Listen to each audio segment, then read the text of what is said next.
nos enviará a sua santa palavra. Deus seja louvado.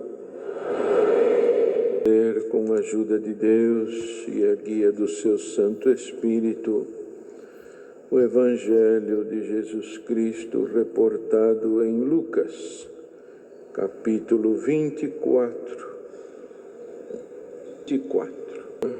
Muito de madrugada, foram elas ao sepulcro, levando as especiarias que tinham preparado. E acharam a pedra revolvida do sepulcro. E entrando, não acharam o corpo do Senhor Jesus.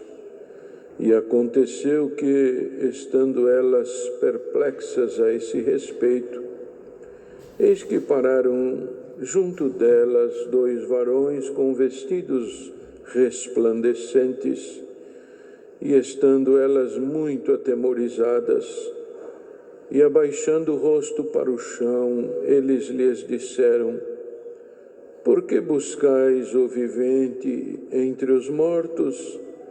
Não está aqui, mas ressuscitou.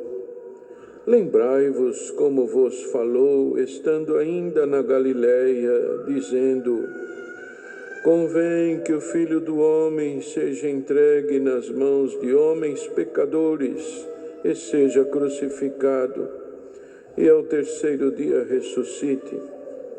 E lembraram-se das suas palavras. E voltando do sepulcro, anunciaram todas estas coisas aos 11 e a todos os demais.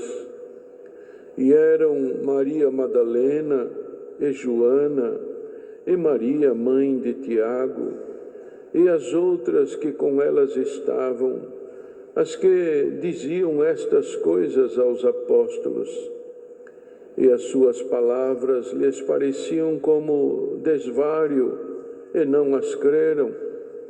Pedro, porém, levantando-se, correu ao sepulcro, e abaixando-se, viu só os lenços ali postos, e retirou-se, admirando consigo aquele caso. E eis que no mesmo dia iam 2 deles para uma aldeia que distava de Jerusalém 60 estádios, cujo nome era Emaús. E iam falando entre si de tudo aquilo que havia sucedido. E aconteceu que, indo eles falando entre si, e fazendo perguntas um ao outro, o mesmo Jesus se aproximou e ia com eles. Mas os olhos deles estavam como que fechados, para que o não conhecessem. E ele lhes disse: que palavras são essas que caminhando trocais entre vós? E por que estáis tristes? E respondendo cujo nome era Cleófas, disse-lhe: és tu só peregrino em Jerusalém, e não sabes as coisas que nela têm sucedido nestes dias? Ele lhes perguntou: quais? E eles lhe disseram: as que dizem respeito a Jesus Nazareno, que foi varão profeta, poderoso em obras e palavras, diante de Deus e de todo o povo.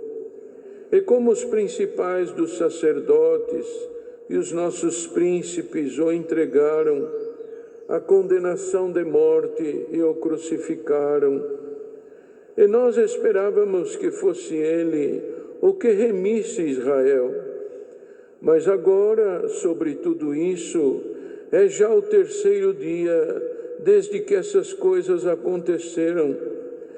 É verdade que também algumas mulheres dentre nós nos maravilharam, as quais de madrugada foram ao sepulcro, e não achando o seu corpo, voltaram dizendo que também tinham visto uma visão de anjos que dizem que ele vive. E alguns dos que estavam conosco foram ao sepulcro e acharam ser assim, como as mulheres haviam dito, porém a ele não o viram. E ele lhes disse: honestos e tardos de coração, para crer tudo o que os profetas disseram. Porventura, não convinha que o Cristo padecesse estas coisas e entrasse na sua glória? E começando por Moisés e por todos os profetas, explicava-lhes o que dele se achava em todas as Escrituras. E chegaram à aldeia para onde iam, e ele fez como quem ia para mais longe. Eles o constrangeram, dizendo: fica conosco, porque já é tarde, e já declinou o dia. E entrou para ficar com eles. E aconteceu que, estando com eles à mesa, tomando o pão, o abençoou e partiu-o e lhe deu. Abriram-se-lhes então os olhos e o conheceram, e ele desapareceu-lhes. E disseram um para o outro: porventura não ardia em nós o nosso coração, quando pelo caminho nos falava e quando nos abria as Escrituras?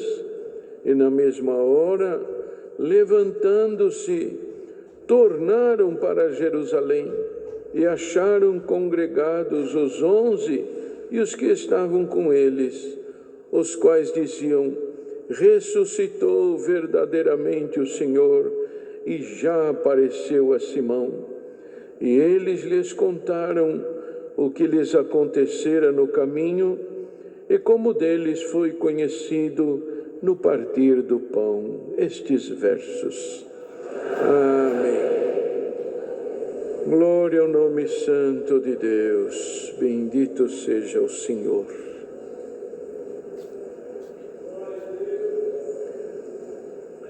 As Escrituras, irmãos e irmãs, desde outros tempos, sempre reportaram uma obra que haveria de ser manifestada entre os homens, a aparição do Cristo, que viria para conciliar, que viria para trazer um renovo, uma remissão, visto que aqueles que no tempo antigo, no tempo da lei, e mesmo segundo a tradição, fossem escravos ou servos, só poderiam ser livres se houvesse quem os remisse, quem comprava o direito de liberdade para aqueles que eram servos. E então as profecias eram manifestas, sempre lembrando que nós jazíamos como servos do pecado naquilo que foi manifesto pelo homem primitivo na sua desobediência da santa palavra de Deus. E tornamo-nos todos, fomos incluídos todos debaixo do jugo do pecado. E quando se está debaixo de um jugo que nos força, de um jugo pesado, somos servos com dificuldade de carregar aquele peso.